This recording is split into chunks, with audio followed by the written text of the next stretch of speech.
Knowing thyself is bloody hard. It's daunting. It's an absolute nightmare. But it is necessary, especially if you want to feel better, be better, and do better. On this episode of the Love Body Woman show, we are going to explore the second part of what Love Body Woman is all about, learning who you truly are.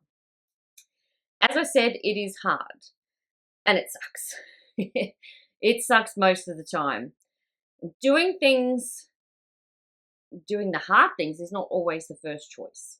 The easy way just sounds so much easier, so much better. And 20 years ago, I was a woman who had no idea about the craziness that was inside of my head. I knew it was there. I hated it and myself. And I wanted desperately to change. The only thing stopping me was that I had no idea how to do it. And I didn't believe that I could do it. It wasn't until one day a few years ago that I heard a message that was specifically for me. Only I heard it, and I heard it inside of me. It was something that I could not ignore.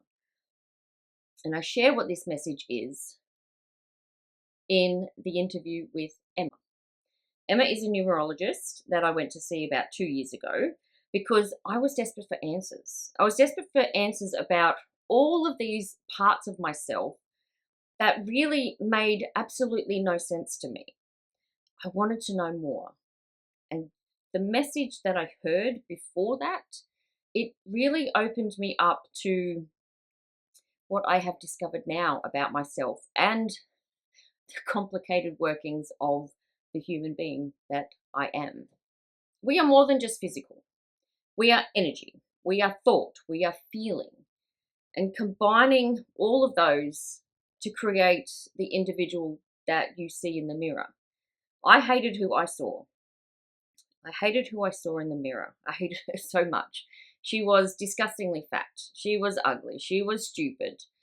She was hopeless. She was not good enough. And of course, she was very, very unworthy of having anything good in this world. And I did not deserve to feel the way that I longed to feel. I wanted to feel good. I wanted to feel happy. I wanted to feel joy and pleasure. I did feel those things, even though it was quite sporadically. And I allowed myself to have them once in a while when my mind would finally let up for just a minute. And it is my mind that is the most challenging for me. It is my mind that I have to give the least attention to know myself better, to stop listening to the lies of my mind. So coming up on the Love Body Woman show, I'll be sharing with you some of the mind-blowing interview I did with Emma. She was a psychologist for 20 years before she became a numerologist. So I had to ask her about our minds and our mindset because we all have a mind that can lead us astray. And of course, I had to ask her about numerology as well to help us learn more about ourselves. And I'm also going to give you my 3 best ways to notice what is going on inside your mind and to find out if it really is true or not. I'll offer you some advice you didn't ask for, and I will give you your ugly truth homework. But first, let's chat about learning who you truly are. Let me ask you a question. Do you want to know yourself better? I'm guessing the answer is yes if you are watching this video. But why do you want to know? Now, it's not a trick question, and there is most definitely not a right or wrong answer. It is only the answer that is unique to you, because we all have different reasons why. Mine is so that I can share what I have found out with you, and I know that I can't hold on to that information. I am being guided to share this information with you. I can't keep it all to myself. And I honestly want to know all about everyone. why they are the way that they are, why they are doing what they are doing, and where has it all come from? And most importantly, who put it there in the first place? And I talk about this in the interview with Emma, about how I have felt certain things about myself that make absolutely no sense in this lifetime. Especially the question of, why do I feel so responsible? And why am I so determined to not give up? I should have given up years ago, but I'm still here because I really want to. And I want to know why I'm afraid of speaking up. Many times over the main decades of my life where I've become an adult, I would often look at women who were like myself. And by that, I do mean of a larger body size. And I wonder how they were so confident, so outspoken, so much, just enjoying themselves so much, and who actually spoke. They shared their thoughts out loud to another person without fear, because really, I was so obsessed with my body and how fat it was, or that it wasn't. And back in 2021, I attended a women's retreat here on the Gold Coast. And the beautiful woman running the retreat is Lisa St. Ambrosina. And she not only works with one's energies to shift them and change them, she also channels. On the last day of the retreat that she runs, Lisa channels her spirit from the beyond to share wisdom and knowledge to those who are brave enough to go up and hear what they need to hear. Now, she only chooses about 4 or 5 people in this short channeling session. And I knew I had to go up. I just knew I had to get up there and hear what I needed to hear. So after the 4th person was almost done, I knew she was about to call somebody else, and I just jumped up. I had to get up there and just hear what I needed to hear. Now, I wish I could remember everything from that day. It kind of was a bit of a blur, and there was a little bit said, and unfortunately the video that recorded it stopped, so I couldn't even go back to hear it. But she did mention that I've never been called beautiful, and that moment actually hit me quite hard. But what she said next was truly crazy, but somehow it felt right. There was some kind of connection to it. So her spirit channeled a past lifetime for me, when I was tied to the bow of a ship and I was tortured and I was left to die. Now, this is obviously not my body, it's my soul experience in that lifetime. And I was fighting for others in that lifetime. Like, I feel like I need to fight for others in this lifetime. And in that lifetime, I was really trying to give voice to people who needed it, who couldn't stand up for themselves. And I wanted everyone to be treated fairly and equally. And I was not successful. I was brought to my knees figuratively by those stronger than I, by men. And they energetically cut off my voice and silenced me. And I feel that silence in this lifetime. And I've had a couple of other past lives revealed to me where I have also been silenced, such as in the witch trials. In this lifetime, my voice has been filled with fear. And it still kind of is. I am still afraid to speak up sometimes, especially about certain things, to stand up for who I am in this lifetime. I am afraid to say what I really need to say, even when I create for Love Body Woman. I feel as though I am still somewhat holding myself back, that there is some kind of blockage to my true voice, that I cannot entirely grab the words that I long to use. Words of power and words of strength, words of influence and of encouragement. And I constantly doubt that I am truly representing my voice in the way that I can feel it needs to be expressed. What I do feel is that by doing the Love Body Woman show, I will recover my words of courage and reclaim my voice. I will reclaim my moxie because I have kept myself invisible because of all of that. And as Emma shared with me during our interview, which you will be able to see the full interview here on the Love Body Woman channel as well, in this year to come, I have to address what is continuing to take away my personal power. What has taken away a lot of my power is letting others dictate who I am, letting others bully me into being something that I am not, letting others scare me into silence.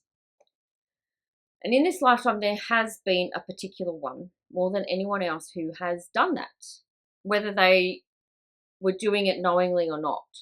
But I allowed it. I allowed it because I became weak. My fight was not enough to change the situation, even though I tried and I tried and I tried.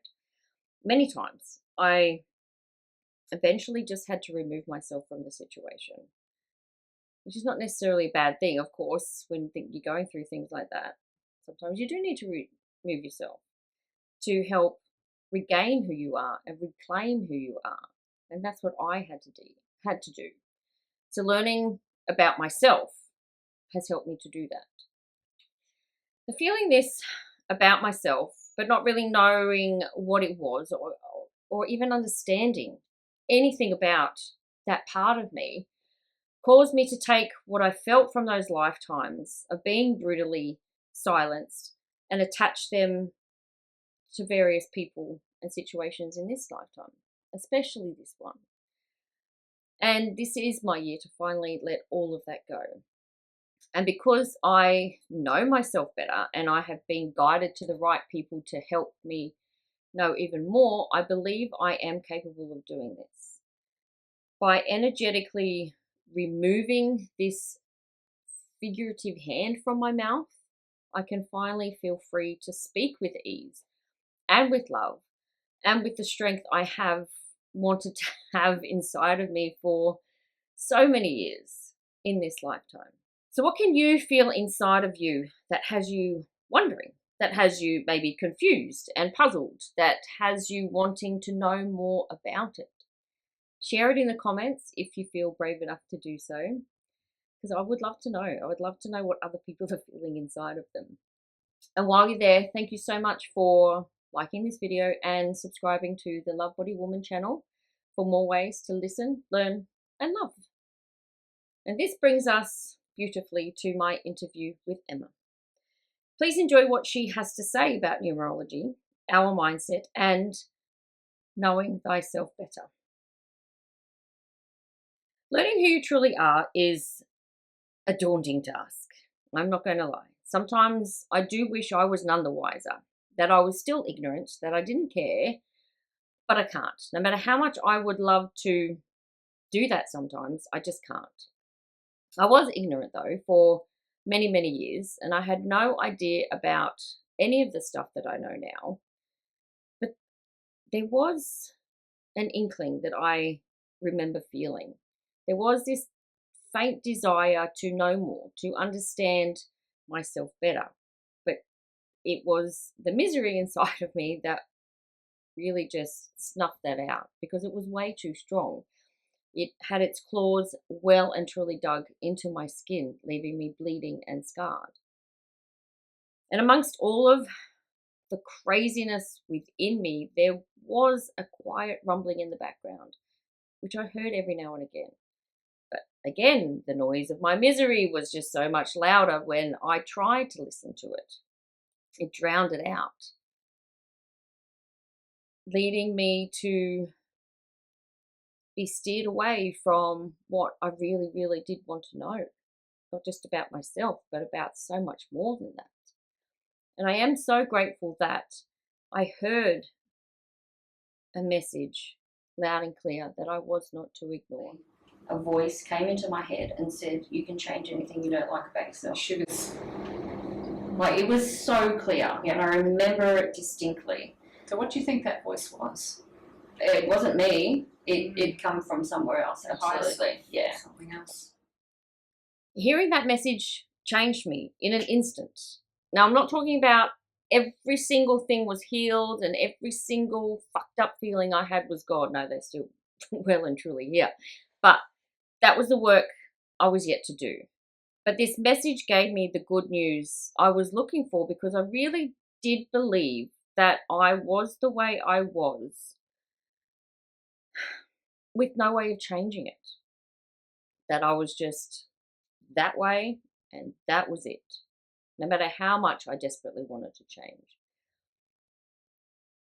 And wanting to change, and after hearing that message, that intuitively brought me to Emma. I'd always had this real strong sense of responsibility, and I just never understood why it was there. And I've thought back, where has it come from? And I kind of put it down to when my parents divorced. I was 9 years old, and it kind of felt like from that age it was just, right, I'm the responsible one.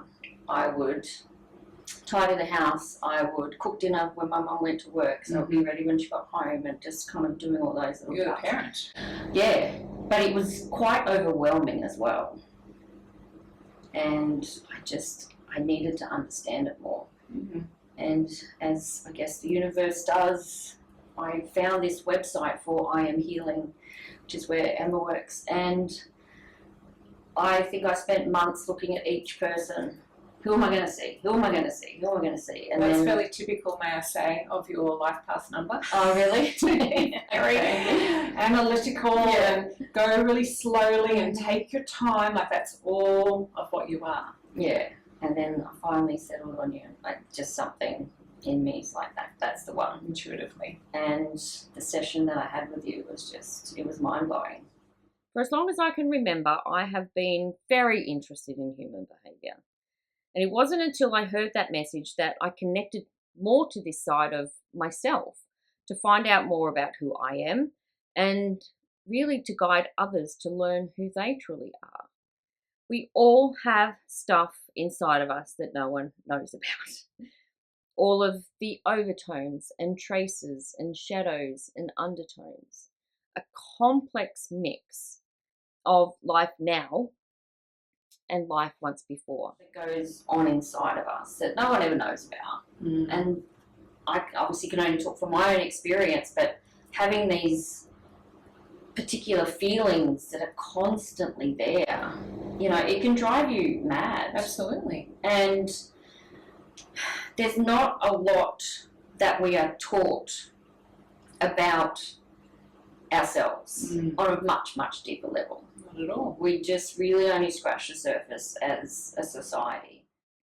Emma talks about why people have come to see her. There is something deeper they can't quite get to the bottom of. They want answers.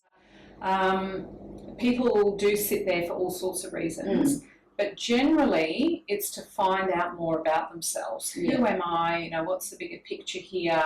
And like you said, with patterns, why am I the responsible one? Often people have something they can't quite get to the bottom of, and often people I see both in soul counselling, particularly in soul counselling and numerology, and this isn't to blow my own trumpet, it's just they've seen a lot of psychologists, psychiatrists, counsellors, and they've got to the end of the road with that. Like that, and there's amazing, mental health professionals that can help you in amazing ways, but they're looking for something deeper. So it's probably more the soul counselling that people will go, oh, that sounds like what I need, to look at the why behind the patterns, that maybe it's because of past life, who you were, past life, and an unlearned behaviour, a karmic lesson that hasn't been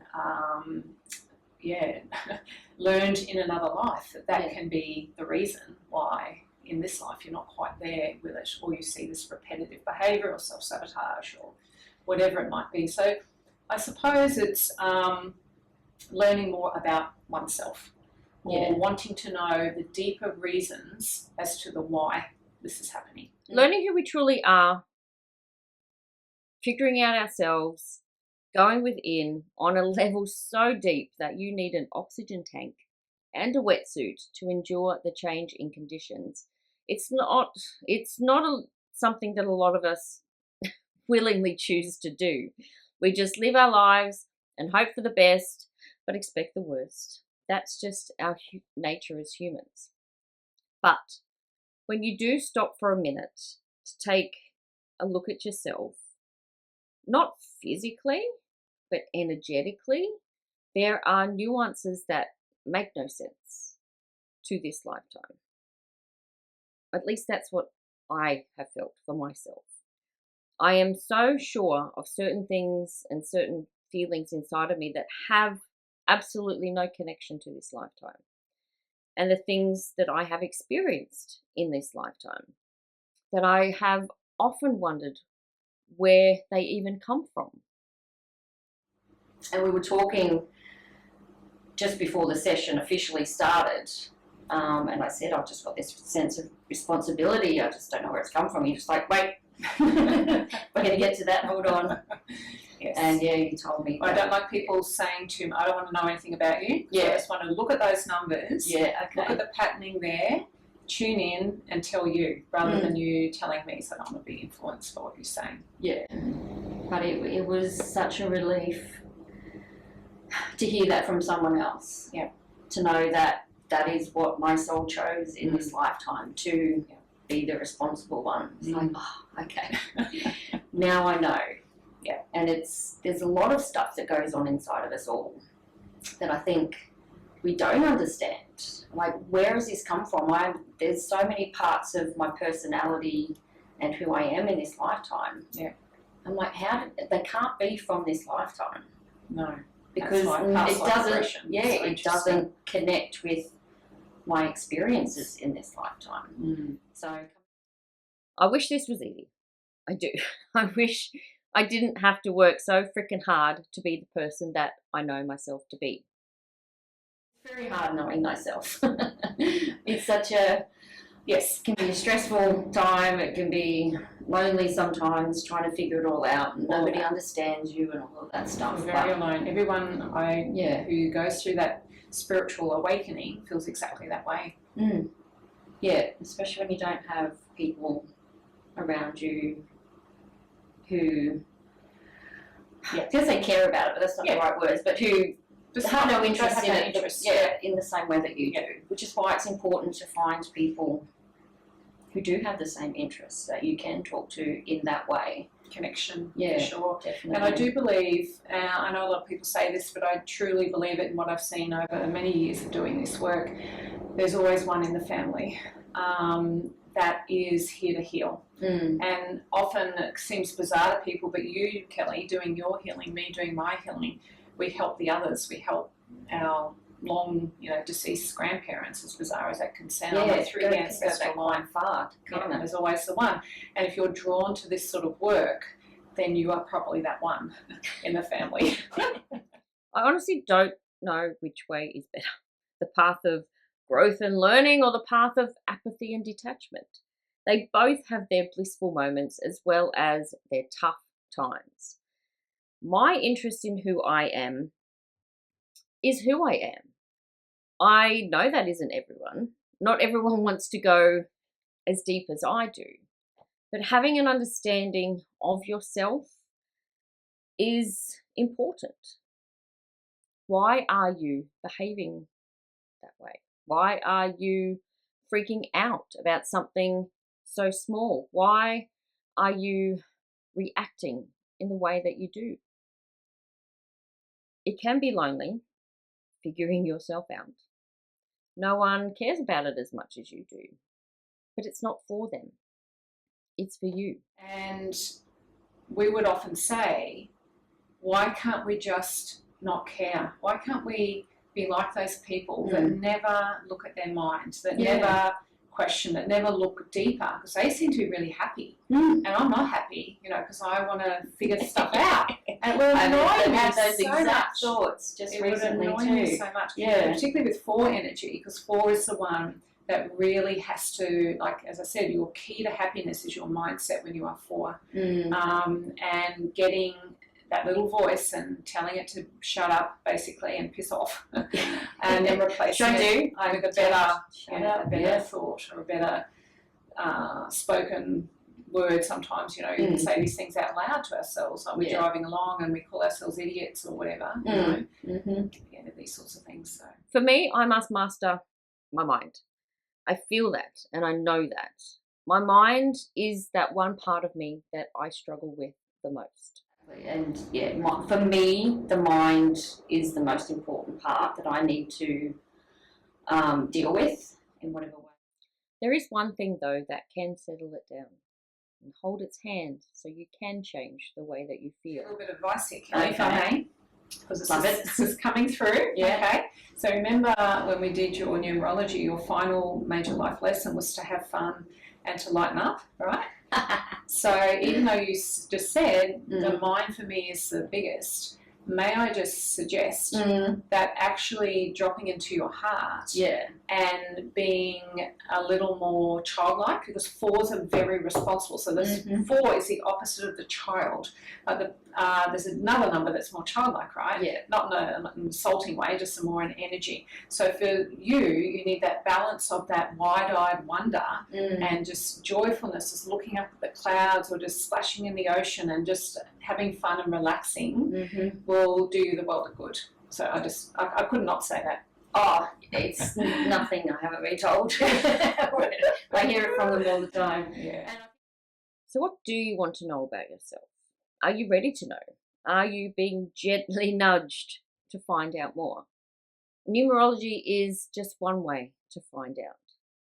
And if you love this interview with Emma, you can find the full interview here on the Love Body Woman channel. What did you think about what Emma has just said? Does it inspire you to go even deeper and learn more about who you truly are? Let me know in the comments below. I will share with you now my 3 best ways to notice what is going on inside of your mind and find out if it is true or not. First, I said it in the first episode of the Love Body Woman show, and I will say it again because it does work so well. Question everything. Your mind does not know best. Your mind does not always tell you the truth, so you do have to question each thought.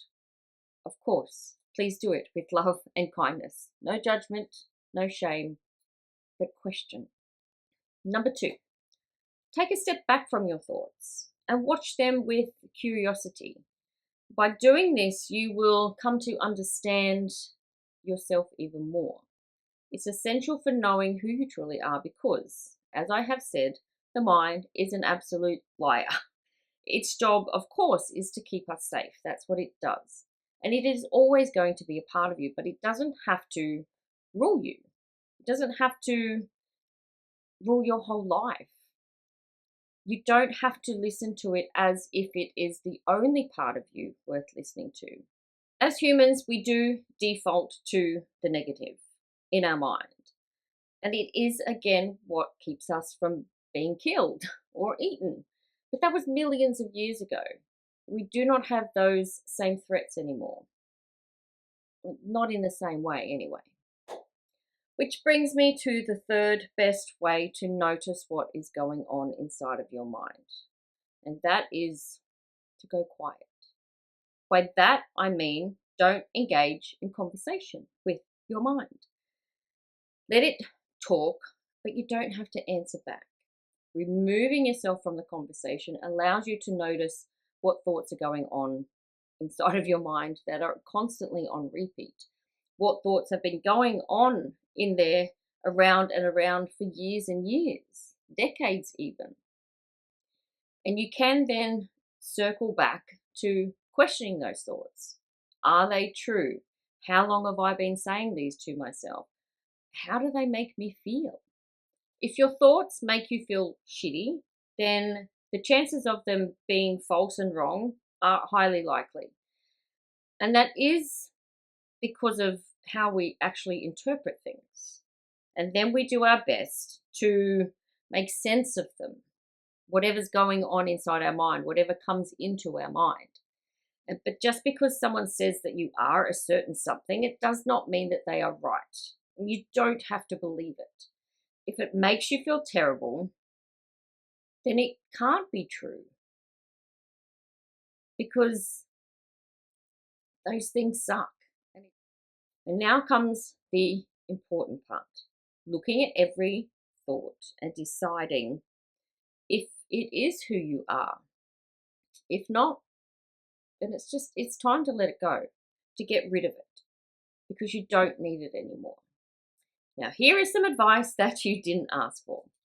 Now, I can only hazard a guess that because you are watching this video, you are interested in who you are and helping yourself become who you feel yourself to be.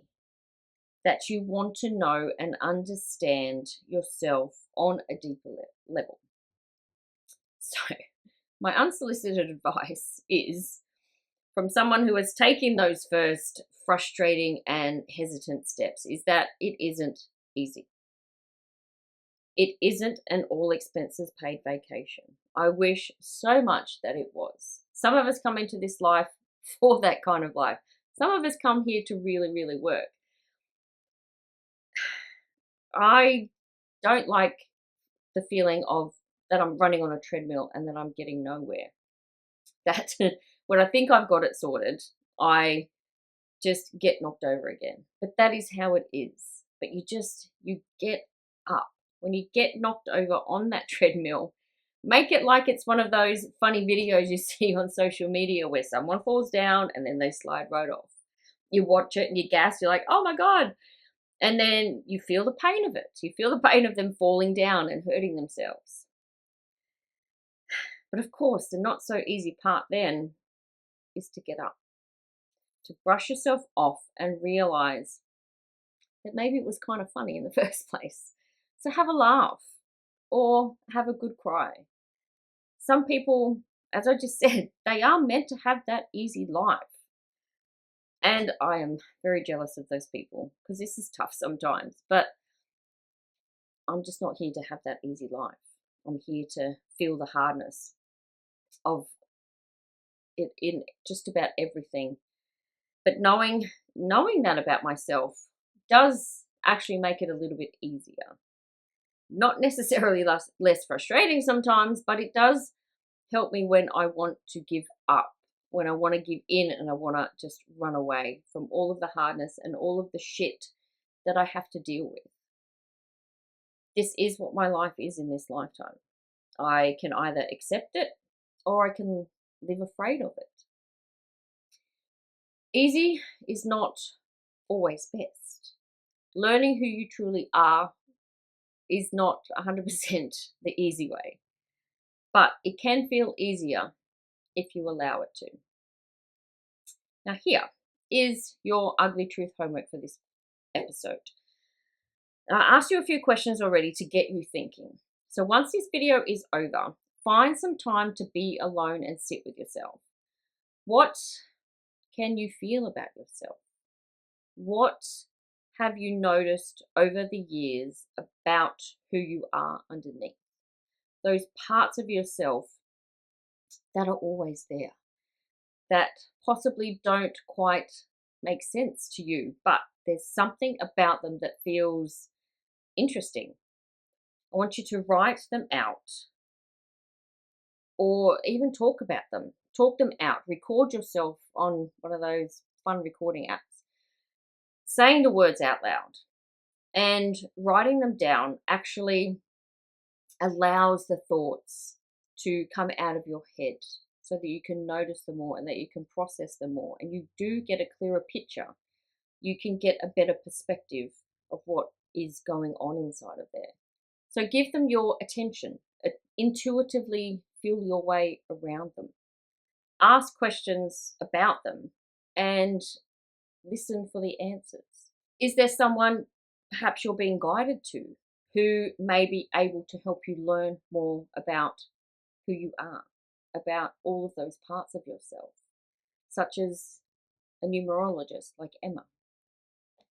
Coming up on the next episode of the Love Body Woman Show, it is all about that elusive feeling that we can quite often beg others for, hoping and praying that someone will love us. I'm guilty of that.